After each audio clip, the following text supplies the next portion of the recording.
So to kind of wrap up everything that we've just talked about, hopefully you've followed along through these series of videos right here, and hopefully it's led to help some better understanding. Heck, for all I know, it might have even led to some more confusion. But I want to leave you with a final thought. Last week I had an agent with Coldwell Banker actually that I was talking to that even was with our office at one point in time. And business has not been so good in the last year or so, and she's been struggling. And so I talked to her about that, and I said, well, what do you think it is? She goes, I just don't fully understand what's different about my business that my business is slumping and why it's going down. And I asked her, I said, well, in the last 10 sales that you've had, how many of them were with clients under the age of 40? And she said, probably about 6. And I said, therein lies the challenge. See, what happens is everyone that, from a generational standpoint, has different wants and needs that they grow to develop due to 1,001 reasons. But nonetheless, people have demands and needs. So you either become the person who meets those, or you become the one that no longer is able to meet those needs. For example, if you go back to companies that were major car manufacturers, for example, in the 1950s, that are no longer in existence. If you go into technology companies in regards to personal computers, and they made personal computer devices that are no longer in business to this day.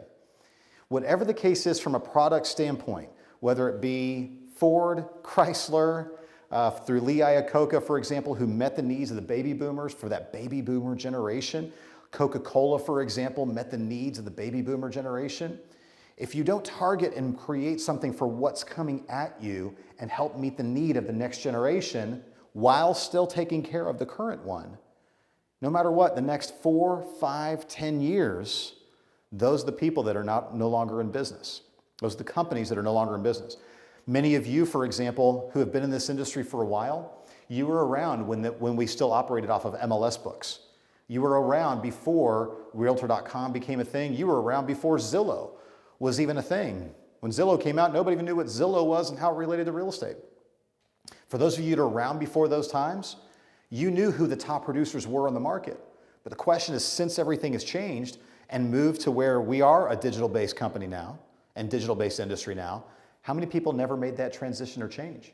How many people who were once upon a time a 10, 15, $20 million producer, who, if they're even still in the business, are doing very good just to sell about $2 million in real estate now? Here is what I want you to understand. Over 40% of a current home buyer is of a generation demographic under the age of 40. 40%. Over the next 5 years, that number will increase above 50 and will only increase to be the lion's share of our current home buyers and obviously sellers that we're going to be conducting and doing business with. Are we meeting the demands of what they need? And I will tell you, their demand is this. If they want to know anything about you, your business, or anything that you stand for, guess where they're going to get their information from? Online. Guess where they're going to want to find out more about property and home ownership? They're going to want to get it online. They're going to Google everything. Whether it be a restaurant review that they want to go eat Mexican food at, they're going to confirm everything that you told them was amazing based off of what Yelp has to say. So my question to you is this: what does your online presence look like? Are you a tech-enabled agent? Do you utilize technology in your business on a daily basis? And most importantly, the question I want you to help you remove, as that's really a limiting belief in our mindset, is, well, this is just the way things are, and this is how this works. If we latch onto those questions right now, our industry is advancing at a tremendous rate, specifically over the next 12 months. So my encouragement to you is to embrace what is new, embrace what is going to be unique, embrace what is going to basically enable you to service and meet the needs of your clients better.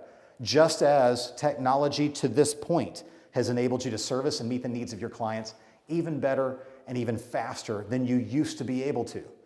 It's only going to get easier. It's only going to get more efficient.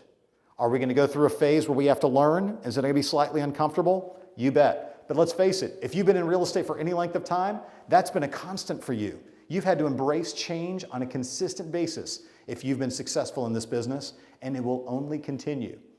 So my encouragement and I implore you is jump on board with us. Download your Kelly app, interact with Kelly, ask her to snap. Stay on top of the latest trends of what's coming up. Follow us on KW Labs every other Friday afternoon at 3 p.m. and find out what new technology is rolling out to you so you can adapt it incrementally, because as Gary says, success is gradual and then sudden. It's a hockey stick of performance, and we are about to enter this moment to where we are going to take massive growth and massive market share in this business and in this industry, and do it on the behalf of the real estate industry. And I want you to be a part of it and come with us on this journey. I hope you've enjoyed this. I hope you've gotten something out of it. If you have any more questions, we're going to be doing more classes, follow-up workshops, even creating some more videos for you. So take care, go sell some real estate, and go get just one more.